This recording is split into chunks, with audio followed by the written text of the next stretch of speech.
Perintah Kaisar Naga, audiobook, novel silat, episode 666. Dan, hatinya, yang ia sebutkan pasti seorang wanita. Siapa wanita itu? Tanya Dev kepada Raja Iblis Awan Merah. Raja Iblis Awan Merah melirik Dev, matanya dipenuhi emosi yang kompleks, kenangan, kerinduan, dan jejak rasa sakit yang tak terlukiskan. Ia berbicara perlahan, suaranya diwarnai rasa perubahan, menceritakan masa lalu yang telah lama terkubur kepada Dev. Dahulu kala, di surga ke-9 ini, aku, Raja Iblis Awan Merah, adalah sosok yang termasyhur, berkeliaran bebas dengan sedikit saingan. Saat itu, aku berjiwa bebas dan tak terkendali, bertindak sepenuhnya berdasarkan keinginanku. Aku berteman dengan banyak pahlawan, tetapi juga banyak musuh. Hingga suatu hari, aku bertemu dengannya. Tatapan Raja Iblis Awan Merah melembut, seolah ia tenggelam dalam kerinduan akan kenangan indah. Namanya Peri Roh Bulan, seorang murid luar biasa dari sebuah sekte terpencil di surga ke-9. Meskipun sekte itu kecil, itu memiliki kedalaman yang mendalam, dan semua muridnya mengembangkan teknik unik yang memungkinkan mereka memanipulasi energi spiritual langit dan bumi, melepaskan mantra-mantra yang luar biasa menakjubkan. Pertemuan saya dengannya adalah sebuah pertemuan kebetulan. Saat itu, saya sedang diburu oleh sekelompok musuh, melarikan diri ke sebuah lembah, terluka parah, dan diambang kematian. Tepat ketika saya hampir putus asa, dia muncul. Dia berpakaian putih, seperti peri yang turun dari langit ke bumi, memancarkan cahaya lembut. Melihat kondisi saya yang terluka, ia tidak ragu sedetik pun. Dia selalu mengulurkan tangan untuk membantu, tak pernah menjauh dari saya meskipun saya seorang kultivator ras iblis. Dia menggunakan teknik kultivasinya yang unik untuk menyembuhkan luka-luka saya. Energi spiritual yang hangat dan murni yang mengalir ke dalam tubuh saya. Tidak hanya menyembuhkan luka-luka saya, tetapi juga memberi saya rasa damai dan aman yang tak tertandingi. Sejak saat itu, aku tahu bahwa hidupku ditakdirkan untuk terjalin erat dengannya. Pada hari-hari berikutnya, kami melintasi surga ke-9 bersama, mengalami cobaan dan kesengsaraan yang tak terhitung jumlahnya. Kelembutan dan kebaikannya melengkapi sifatku yang berani dan tak terkendali dengan sempurna. Kami saling mendukung, dan perasaan kami semakin mendalam dari hari ke hari. Bersama-sama kami menjelajahi reruntuhan kuno, mencari harta karun yang hilang, menghadapi musuh-musuh kuat bersama. Itu adalah hari-hari paling bahagia dan tak terlupakan dalam hidupku. Namun, nada bicara Raja Iblis Awan Merah tiba-tiba berubah muram. Sayangnya, itu tidak berlangsung lama. Hubungan kami akhirnya diketahui oleh para tetua sektenya. Mereka percaya bahwa aku adalah kultivator ras iblis jahat, dan mereka sangat menentang hubungan kami. Mereka bahkan memasang jebakan untuk melenyapkanku. Peri Roh Bulan, untuk melindungiku, berselisih sengit dengan para tetua sektenya. Dia mengabaikan aturan sekte dan aku berjuang bersamanya. Namun pada akhirnya, kami kalah jumlah dan terdesak ke ambang kekalahan. Di momen hidup mati itu, Peri Roh Bulan, untuk menyelamatkanku, menggunakan mantra terlarang, mengorbankan nyawanya sendiri untuk membuka jalan bagiku agar bisa bertahan hidup. Aku menyaksikan tanpa daya saat dia menghilang di depan mataku. Saat itu, hatiku terasa seperti tercabik-cabik, dipenuhi rasa sakit dan kebencian yang tak berkesudahan. Sejak saat itu, kepribadianku berubah drastis, menjadi lebih gila dan kejam. Aku bersumpah untuk membalaskan dendam untuknya, untuk membuat mereka yang menyakitinya membayar harga yang mengerikan. Maka, aku memulai balas dendamku yang gila. Aku mencari kemana-mana orang-orang yang terhubung dengan sektenya, membantai mereka satu persatu. Reputasiku semakin tercoreng, membuatku menjadi Raja Iblis yang menakutkan di surga ke-9. Tapi aku tahu semua itu takkan menyembuhkan luka di hatiku, karena aku telah kehilangan dia untuk selamanya. Suara Raja Iblis Awan Merah tercekat, air mata menggenang di matanya. Dev mendengarkan dengan tenang kisah Raja Iblis Awan Merah, hatinya dipenuhi haru. Ia tak menyangka Raja Iblis Awan Merah, yang tampak sombong dan tak terkendali ini akan memiliki kisah cinta yang begitu memilukan. Dev menatap tajam dua pola berbentuk hati di sudut, ekspresinya semakin terfokus. Ia menyadari aura misterius yang terpancar dari pola-pola sederhana ini. Dev mendekat untuk melihat lebih dekat dan menemukan fluktuasi samar energi spiritual di dalam pola-pola tersebut. Senior, lihatlah dua pola berbentuk hati ini. Mereka tampak agak tidak biasa, kata Dev, sambil menunjuk ke arah pola-pola tersebut. Mengorbankan nyawanya sendiri untuk membuka jalan bagiku agar bisa bertahan. Apa yang tidak biasa? Raja Iblis Awan Merah terkejut. Ada fluktuasi energi spiritual yang samar di dalam dua pola berbentuk hati ini. Sepertinya itu bukan hanya dua pola sederhana, kata Dev. Fluktuasi energi spiritual? Raja Iblis Awan Merah tercengang. Aku tidak bisa merasakannya. Kau hanyalah jiwa yang tersisa sekarang, tentu saja kau tidak bisa merasakannya. Ketika peri roh bulan menggambar kedua pola ini dulu, pasti ada makna lain, kau hanya tidak menyadarinya, kata Dev. Raja Iblis Awan Merah merenung dalam-dalam. Bertahun-tahun telah berlalu, ia tidak tahu apa maknanya.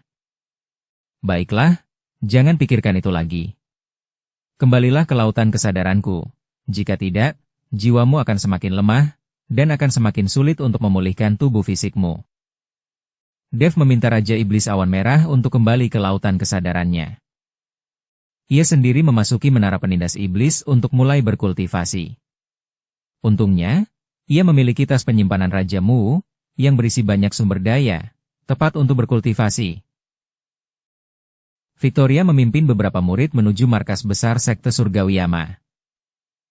Pada saat ini, seorang murid Sekte Surgawiyama di sampingnya berkata, "Kakak senior, guru mengutus kita untuk menjemput Dev. Jika kita kembali seperti ini tanpa membawanya kembali, bukankah guru akan menghukum kita?" Victoria menatap murid itu dengan wajah muram, dan berkata, "Iblis pemakan jiwa, Raja Iblis Api berkobar, yang mana yang bisa kita tangani?" Murid itu terdiam. Melihat murid itu tetap diam, Victoria melanjutkan, "Aura-aura tadi semuanya berada di puncak peringkat ke-9 alam Dewa Surgawi. Dengan kekuatan seperti itu, bisakah kita yang hanya sedikit ini mengatasinya?" Murid itu tetap diam. "Setelah kita kembali, jangan bicara lagi. Aku akan menjelaskan kepada guru bahwa Dev sedang dikejar, dan kita tidak bisa menghentikan para pengejar itu. Kalau begitu, guru tidak bisa berkata apa-apa lagi. Lagi pula, jika kita benar-benar membawa Dev ke Sekte Surgawiyama kita, sekte kita kemungkinan besar akan menghadapi kehancuran." Victoria melanjutkan, "Okelah kalau begitu, kita akan mengikuti rencana kakak senior," kata semua murid. Victoria mengangguk. Sebenarnya, niat awalnya bertarung bersama Raja Mu dari Istana Dao Jahat adalah untuk membawa Dev ke Sekte Surgawiyama. Namun, dalam perjalanan, Dev mengungkapkan bahwa dia juga telah menyinggung iblis pemakan jiwa dan Raja Iblis Api yang berkobar. Mendengar kedua nama ini, Victoria benar-benar menjadi takut. Lebih lanjut, beberapa Master Alam Dewa Surgawi tingkat 9 puncak itu jelas mengincar Dev. Dev memiliki begitu banyak musuh, dan mereka semua adalah tokoh kuat, orang-orang yang bahkan Sekte Surgawiyama mereka tidak mampu untuk menyinggungnya. Membawa Dev kembali hanya akan menjerumuskan sekte mereka ke dalam krisis. Meskipun Dev telah membakar gulungan emas dan seharusnya menerima perlindungan Sekte Surgawiyama, perlindungan pada akhirnya ada batasnya. Ketika kekuatan tidak mencukupi, bahkan gulungan emas pun sama sekali tidak berguna. Jasad peri roh bulan, di dalam menara penindas iblis. Dev duduk tegak di bawah, memancarkan aura yang kuat. Di sampingnya, pedang pembunuh naga berdengung, rohnya, Zhongli, dengan cepat berkultivasi menggunakan aliran waktu di dalam menara penindas iblis. Niat pedang berputar di sekitar Dev, peningkatan pedang pembunuh naga akan membuat kekuatan Dev semakin besar. Dev terus-menerus menyerap berbagai sumber daya dari kantong penyimpanan Raja Mu. Untungnya, status Raja Mu tinggi, sehingga sumber daya di kantongnya berlimpah, memungkinkan Dev untuk berkultivasi selama beberapa waktu. Jika tidak, mengingat kecepatan kultivasi Dev yang luar biasa tidak normal, jika sumber daya terlalu langka, bahkan tidak akan cukup untuk satu sesi kultivasi. Dev berkultivasi dengan cara ini di dalam menara penindas iblis selama beberapa bulan, menyerap semua sumber daya dari tas penyimpanan Raja Mu. Kekuatan Dev mencapai puncak peringkat kedua alam dewa surgawi, terhenti di tahap terobosan terakhir. Sayangnya, Dev kehabisan sumber daya, Dev tak mampu menembusnya. Meskipun telah berkultivasi selama beberapa bulan, itu baru sehari lebih sedikit berada di dunia luar. Keluar dari menara penindas iblis, tatapan Dev kembali pada dua pola sederhana berbentuk hati itu. Ia ingin tahu pesan apa yang ingin ditinggalkan oleh peri roh bulan dalam pola-pola itu. Dev berdiri dengan tenang di depan dua pola sederhana berbentuk hati itu, tatapannya terpaku seolah ditarik oleh magnet. Kedua pola berbentuk hati itu, dengan garis-garis halus namun sederhana memancarkan pesona pedesaan, tampak biasa saja, namun secara halus memancarkan aura misteri yang tak terlukiskan. Aura misterius itu, bagaikan selubung tipis, dengan lembut menyelimuti pola-pola itu, membangkitkan rasa ingin tahu yang mendalam dalam diri Dev, memicu hasrat yang tak tertahankan untuk menjelajah. Seolah-olah sebuah suara berbisik di telinganya, mendesaknya untuk mengungkap rahasia yang tersembunyi di balik pola-pola itu. Ia perlahan mendekati pola-pola itu, setiap langkah dipenuhi dengan kehati-hatian dan antisipasi. Ketika akhirnya ia berdiri dekat dengan pola itu dan berjongkok untuk memeriksanya dengan saksama, ia menemukan detail-detail halus yang tersembunyi di dalamnya. Di sepanjang tepi halus pola berbentuk hati itu, terdapat garis-garis kecil yang nyaris tak terlihat. Garis-garis ini rumit dan terjalin, seperti labirin, mustahil ditemukan tanpa pengamatan yang cermat. Mata Dev terpaku pada garis-garis ini, jari-jarinya tanpa sadar menelusurinya dengan ringan. Indra ilahinya mulai menjelajahi pola itu, seolah-olah untuk lebih memahami arahnya. Selagi indra ilahi Dev melanjutkan penjelajahannya, sebuah penemuan mengejutkan membuat jantungnya berdebar kencang. Di dalam pola itu terdapat sebuah alamat dan serangkaian rune yang rumit. Alamat itu seolah mengarahkannya ke tempat yang tak dikenal. Dan rune-rune itu, misterius dan tak terduga. Setiap simbol tampaknya mengandung kekuatan tak terbatas dan makna yang mendalam, membuatnya sungguh sulit untuk dipahami. Dukung channel Novel Silat dengan subscribe, follow, like, komen dan share. Begitu indra ilahi Dev menyelimuti mereka, rune-rune itu, seolah-olah memiliki kehidupannya sendiri, memasuki tubuh Dev. Ini, apa artinya ini? Dev merenung dalam diam, alisnya berkerut, matanya dipenuhi keraguan dan perenungan. Ia tahu bahwa rahasia di balik pola ini jauh dari sederhana. Mungkin menyangkut suatu peristiwa penting atau harta karun yang berharga. Setelah berpikir sejenak, ia memutuskan untuk bertanya kepada Raja Iblis Awan Merah. Lagi pula, pola ini ditinggalkan oleh wanita Raja Iblis Awan Merah, dan mungkin bisa mengungkap misteri di hatinya. Senior, saya menemukan bahwa pola ini ternyata mengandung cukup banyak informasi. Dev dengan cepat menjelaskan detail pola tersebut kepada Raja Iblis Awan Merah, termasuk lokasi tersembunyi dan rune yang rumit. Raja Iblis Awan Merah terdiam sejenak di lautan kesadaran Dev. Keheningan itu seolah membekukan waktu, membuat jantung Dev berdebar kencang. Akhirnya, Raja Iblis Awan Merah berkata perlahan, alamat ini adalah tempat sekte lamanya berada. Mengenai rangkaian rune itu, aku belum pernah melihatnya sebelumnya, tetapi karena dia meninggalkannya, pasti ada tujuannya. Namun, sektenya telah kuhancurkan saat itu, dan mungkin sekarang sudah tersisa puing-puing. Sekeras apapun aku mencari, aku tidak pernah melihatnya sekalipun. Setelah berbicara, Raja Iblis Awan Merah meneteskan air mata dengan sedih.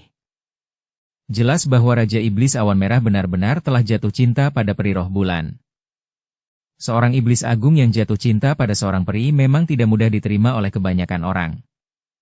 Lagi pula, di mata banyak orang, kultivator iblis bukanlah kultivator sejati yang terhormat. Mendengar ini, Dev sedikit mengernyit. Ia menduga bahwa peri roh bulan meninggalkan alamat dan rune ini untuk menyampaikan semacam informasi atau membimbingnya ke suatu tempat. Alasan dia tidak memberitahu Raja Iblis Awan Merah secara eksplisit saat itu mungkin karena dia pikir Raja Iblis Awan Merah bisa menemukan rahasia pola itu nanti. Tapi siapa yang bisa meramalkan bahwa Raja Iblis Awan Merah, yang didorong oleh sifat haus darah, pada akhirnya akan hancur total di dunia surga dan manusia. Jiwanya tercerai-berai ke dalam ketiadaan, tak pernah kembali. Oleh karena itu, rahasia di dalam pola ini tetap tersembunyi selamanya. Jika Dev tidak membawa Raja Iblis Awan Merah ke surga ke-9, dan jika Raja Iblis Awan Merah tidak memerintahkan Dev untuk bersembunyi di tempat ini, rahasia di dalam pola ini kemungkinan besar tidak akan pernah terungkap. Aku telah memutuskan untuk menyelidiki alamat ini dan melihat apakah aku bisa menemukan petunjuk, kata Dev. Dia tahu bahwa Peri Roh Bulan tidak akan meninggalkan hal seperti ini tanpa alasan.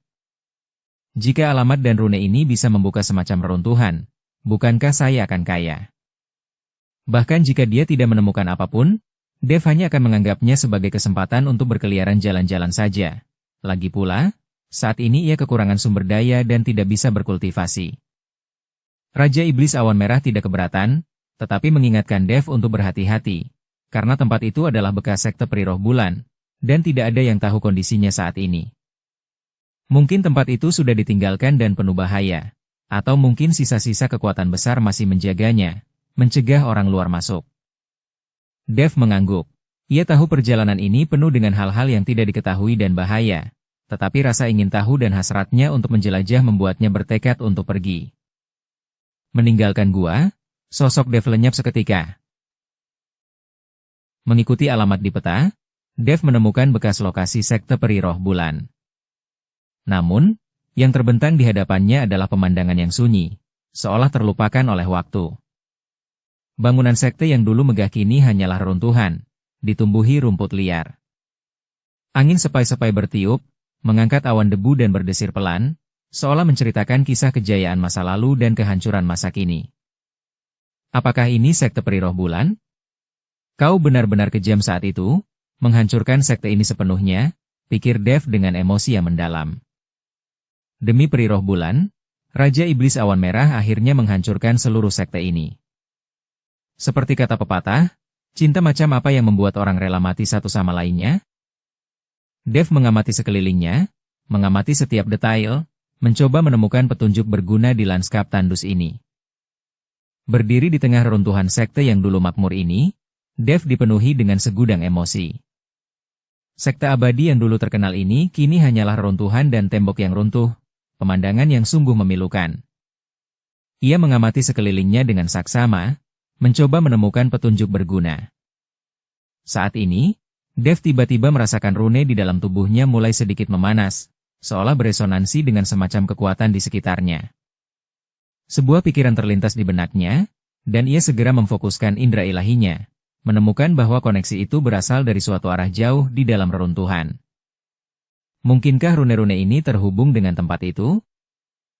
Dev merenung, lalu memutuskan untuk berjalan ke arah yang ia rasakan. Setelah melintasi lapisan-lapisan reruntuhan, Dev tiba di reruntuhan aula besar yang relatif masih utuh. Meskipun aula itu juga bobrok, kemegahannya yang dulu masih samar-samar terlihat. Di tengah aula berdiri sebuah prasasti batu besar, yang dipenuhi rune kuno. Saat Dev mendekati prasasti itu, rune di tubuhnya tiba-tiba memancarkan cahaya yang menyilaukan, beresonansi kuat dengan rune di prasasti tersebut. Rune-rune di prasasti itu menyala satu persatu, membentuk pola yang rumit. Sesuai seperti dugaanku, dengan gembira, Dev segera mencocokkan rune di tubuhnya dengan urutan rune dalam pola tersebut. Saat rune terakhir ditempatkan, seluruh aula tiba-tiba bergetar. Tanah perlahan retak terbuka, memperlihatkan lorong tanpa dasar.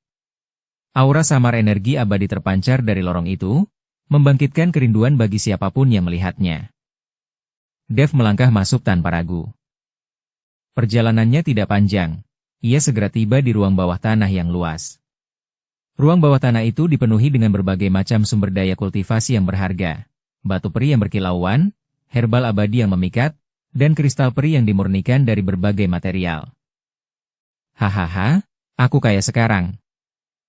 Dev sangat gembira. Sumber daya ini cukup baginya untuk menembus ke tingkat ketiga alam dewa surgawi. Namun ia tidak dibutakan oleh kekayaan di hadapannya. Sebaliknya, ia terus menjelajah. Di bagian terdalam ruang bawah tanah, Dev melihat sebuah peti mati kristal yang sangat besar. Peti mati kristal itu sebening kristal, dan di dalamnya terbaring seorang wanita yang sangat cantik. Ia mengenakan gaun putih, wajahnya tenang, seolah-olah ia sedang tertidur. Hah? Apakah ini peri roh bulan? Dev terkejut. Kecantikan peri roh bulan jauh melampaui imajinasinya. Saat ini, fluktuasi dahsyat tiba-tiba memancar dari lautan kesadaran Dev. Suara Raja Iblis Awan Merah bergetar karena kegembiraan yang belum pernah terjadi sebelumnya. Peri bulan! Itu peri bulan! Sebelum Dev sempat bereaksi, sisa jiwa Raja Iblis Awan Merah dengan paksa melepaskan diri dari belenggu kesadaran Dev, berubah menjadi bayangan hitam dan muncul di hadapan peti kristal. Peri bulan, itu benar-benar kau. Raja Iblis Awan Merah menatap wanita di dalam peti kristal. Suaranya tercekat emosi, dua aliran air mata berdarah mengalir dari matanya. Ia mengulurkan tangan, ingin menyentuh peti kristal, namun takut mengganggu peri roh bulan yang sedang tidur.